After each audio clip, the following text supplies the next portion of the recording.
તો વાત અમદાવાદની કરીશું કે જ્યાં અમદાવાદના બોપલમાં ફાયરિંગની ઘટના અને જેની અંદર એકનું મોત થયું છે। અમદાવાદની આ ઘટના છે કે જ્યાં ખિસ્સામાંથી સુસાઇડ નોટ મળતા રહસ્ય ઘેરાયું છે। 41 વર્ષીય કલ્પેશ ટુંડિયાને માથામાં ગોળી વાગતા મોત થયું। રાજકોટના શેર બ્રોકરનું રહસ્યમય મોત થતાં પોલીસ પણ દોડતી થઈ છે અને મૃતકના ખિસ્સામાંથી મળેલી સુસાઇડ નોટમાં મિત્રનું નામ હતું। તેની પાસેથી આશરે 25 લાખ જેટલી રકમ તેને લેવાની હતી। તો મૃતકના પિતા નાગજીભાઈએ નિવેદન આપ્યું અને કહ્યું કે 2 લોકો આવ્યા હતા, એક ઉપર ગયો હતો, પછી અચાનક અવાજ આવ્યો, પોતરી ઉપર ગઈ અને દીકરી ઉપર ગઈ ત્યારે તેના પિતા લોહી લુહાણ હાલતમાં હતા। મૃતકના ખિસ્સામાંથી સુસાઇડ નોટ મળતા પોલીસે વધુ તપાસ હાથ ધરી છે। અમદાવાદના બોપલ વિસ્તારમાં કલ્પેશ ટુંડિયાએ આત્મહત્યા કરી હોવાનું સામે આવ્યું છે। આપણી સાથે તેમના પિતા છે, તેમની સાથે વાત કરશું। શું નામ છે દાદા? નાગજી રવજીભાઈ। નાગજીભાઈ, દીકરાએ આત્મહત્યા કરી છે, કઈ રીતે ખબર પડી અને તમને ક્યારે જાણ થઈ? મને તો રાત્રે 9 વાગે ખબર પડી, ફોન આવ્યો એટલે ખ્યાલ આવ્યો। કઈ રીતે કરી તો એને હાજર હતો ને તો ખબર જ ન હોય ને મને। અમે અહીંયા આવ્યા પછી ખબર પડી કે આમ મૃત્યુ થઈ ગયું, તો આમાંથી તો ખબર જ નથી અહીંયા પહોંચ્યો ત્યાં સુધી। શું કરતા હતા કલ્પેશભાઈ? એ ચાઇનીઝ પંજાબીનું સાઈડમાં શેર બજારનું કરતો। કેટલા સમયથી બિઝનેસ કરતા હતા? એના લગભગ બિઝનેસ ચાઇનીઝ પંજાબીનું છે અને 1.5 વર્ષ જેવું છે। અને શેર બજારની સાઈડમાં એક એ તો કોણ રાંધી કરતો।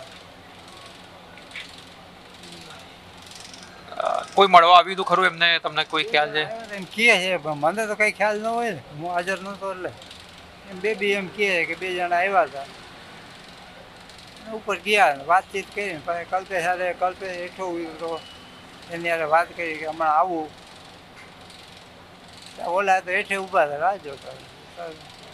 ઉપર શું થયું એના ઓલે બેબીનો અવાજ આવ્યો એટલે એ દોડી। તમારી છેલ્લે ક્યારે વાત થઈ હતી એમની જોડે?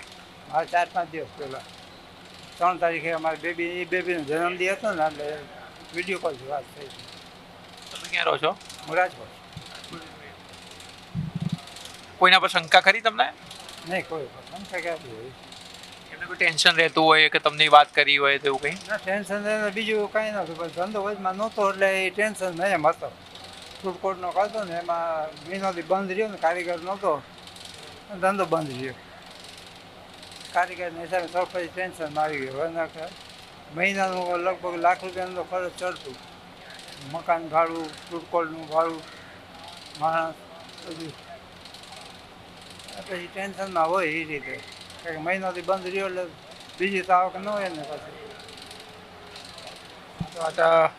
પિતાજી જણાવી રહ્યા છે કે ધંધો ક્યાંક ને ક્યાંક મંદી હોવાના કારણે ટેન્શન અનુભવતા હતા, પરંતુ ગતરોજ 2 લોકો મળવા આવ્યા હોવાની પણ જે છે તેવું તેમને દીકરીએ જણાવ્યું છે। એટલે હાલ તો સમગ્ર મામલે તપાસ જે છે તે પોલીસે હાથ ધરી છે અને હાલ તેમનો જે મૃતદેહ છે તે અહીંયા સોલા સિવિલ ખાતે ખસેડવામાં આવ્યો છે।